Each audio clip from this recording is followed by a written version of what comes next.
Either way, the Dunmer were allowed to continue their practices even under the Third Empire. In private, most imperial officials considered it necromantic, but it was allowed as a religion nevertheless. Not that necromancy was strictly outlawed by the Empire, however, it's generally frowned upon by most citizens. Like I mentioned though, it is these ancestral practices that actually make the Dark Elves hate necromancy, or at least the mainstream version of necromancy. Necromancy being outlawed in Morrowind shouldn't surprise you, although it is obviously a hard law to enforce. The Dunmeri practice of slavery provides a convenient loophole, as you can just buy as many slaves as you can afford and then secretly use them for necromantic experiments. However, by the 433rd year of the Third Era, slavery had been outlawed in Morrowind. Knowing the Dark Elves though, I would personally guess that it continued in secrecy, as its practice has been so entrenched in their culture. Anyway, so Dark Elves think necromancy is evil, but in a way they kind of take part in a form of spirit magic which others consider a form of necromancy.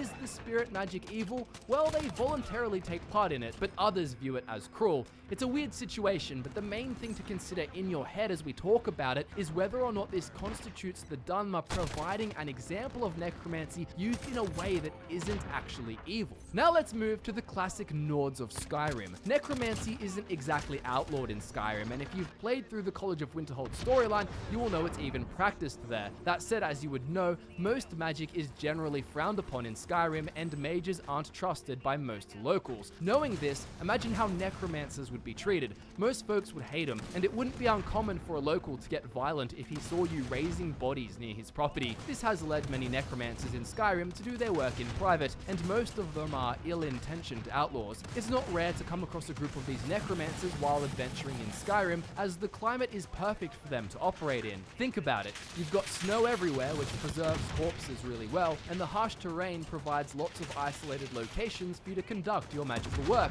So do the Nords of Skyrim think necromancy is evil? Well, nowadays most would, although back in the days of the Dragon Cult, many people had a different view. So in ancient Skyrim, dragon priests would be buried with their followers, and these followers became restless Draga who continued to serve the priests in death via necromantic rituals. Each night they would go to their master, transfer their life force to him, and then go back to their slumber to recharge their own undead energy. They are literally batteries. This practice didn't increase for long though, supposedly ending with the defeat of the Dragon Cult. Now there is even evidence though which shows that some Nords did not like necromancy, and they really did not want to be reanimated. This evidence is the use of Stalrim to protect corpses from necromancers after death. This practice too, however, stopped being performed. As you'd know, most Nords were just buried in crypts and barrows, which is like a candy shop for necromancers. Many Nords are now just buried in the Hall of the Dead in their cities, but at least this provides some sort of protection from roaming necromancers. Nords have even faced troubles with necromancers in the Third Era with the War of the Red Diamond. This saw Potema, the Wolf Queen of Solitude, raise armies of undead to assault the Empire. Even in the Fourth Era, necromancers tried to summon and bind her spirit, but their efforts were stopped by the Dragonborn, if you did that quest. It seems necromancers are always out doing the wrong thing, but again, we can't let that simply determine that the art itself is inherently evil. So let's move to High Rock and then to Cyrodiil. Something to remember though for High Rock, Skyrim, Cyrodiil, and other provinces for that matter, is that if people worship the divines, they're probably not going to be fond of people interfering with the holy processes of life and death, souls, and the afterlife. So in High Rock, it is of no surprise that necromancers are hated by the local populace. Therefore, they have to operate underground, and it is said that the sewers beneath Wayrest actually possess illegal necromancy trading. Depending on where you are in High Rock, bodies can be hard to possess. You see, in the northern regions of High Rock, bodies tend to be cremated, which makes them quite useless to necromancers. In the southern regions, however, bodies are buried in cemeteries, just like the Imperial custom, and it is here that necromancers will look for new subjects for reanimation purposes. Another thing that helps necromancers in High Rock is the fact that these Breton lands are prone to war, so there's not really a shortage of dead bodies. Due to this, you won't find a necromancer in public, but if you go wandering astray into the wilderness, you might end up in quite the pickle. High Rock has also suffered from the Cameron usurper like the Wood Elves did, although Baron Othrock finally defeated him and his undead army in the Third Era. Back in the Second Era though, High Rock also also faced problems from necromancers, as a man named Angoth the Gravesinger defiled a Great Breton noble cemetery, aiming to corrupt the land of Glenumbra. He was defeated by the Lion Guard of the Daggerfall Covenant, though. Around the same time, another group of necromancers trafficking bodies on the island of Betnik were also dismantled, so High Rock has definitely had problems with necromancers, and they're considered evil by most there. And finally, we have Cyrodiil. Cyrodiil has seen its fair share of necromancy over the years. I mean, when Aelids were there, they used full-on undead armies. People think they had super necromantic powers and knowledge, although others put it all down to them making pacts with Daedric princes such as Molag Bal. Either way, there was plenty of necromancy-related activity going on in Cyrodiil long ago. Some city-states openly practiced necromancy for prolonged periods of time in the Merethic era. In modern times, however, with Imperials as the common citizen and the Empire running the show, things are more similar to how they are in Skyrim. Most citizens aren't too keen on necromancy, but necromancy itself is not illegal at all, though it was apparently abolished in the late First Era during the reign of Riemann II.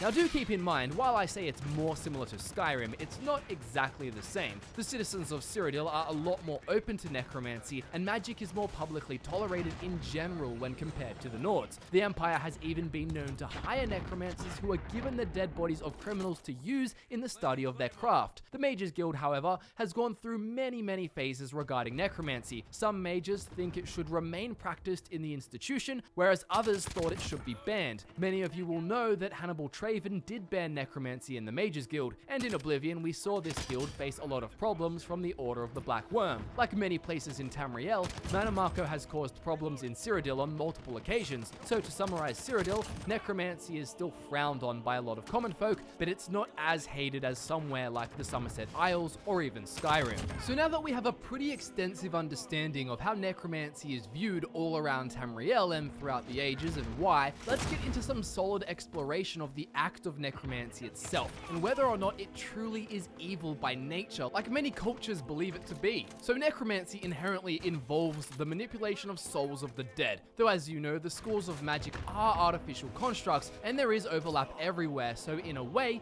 using a soul trap spell from the conjuration tree is dipping your toes into some sort of necromancy. That said, this soul trapping is usually performed on animals and not humans, and this is generally considered less evil. While animals do have souls in the Elder Scrolls universe, they're not really considered as sacred as mortal souls, hence the division into white souls, being animal ones, and black souls, being mortal ones. Black souls can't be captured with a normal soul gem, so for most of the time, soul trapping isn't as sinister as it can be. That said, going out and killing a mammoth just to use its soul to enchant a pair of pants isn't exactly nice, is it? Now, if one were to use a black soul gem, human souls could be ripped from the body and used to charge or create enchanted items. That sounds pretty evil to me just by its nature, because it involves taking one's soul, which in the Elder Scrolls universe is something very sacred and special, generally being involved in the journey to the afterlife. It is said that black soul gems can be created by offering them to Manamako in a ritual known as the Shade of the Revenant. They can also be formed using lightning attractors in the soul can, and it is believed that souls trapped using black soul gems are held in the soul can, a realm of oblivion which is a gloomy dark area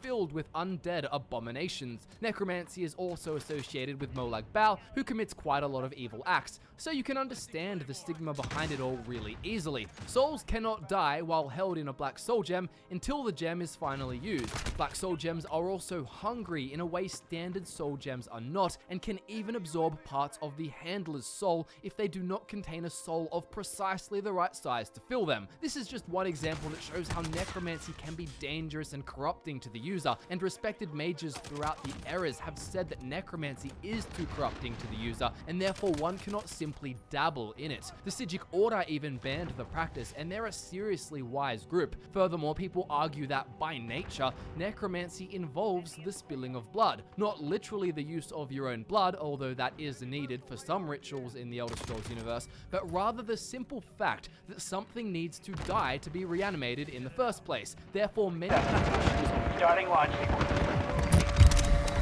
Enemy UAV overhead.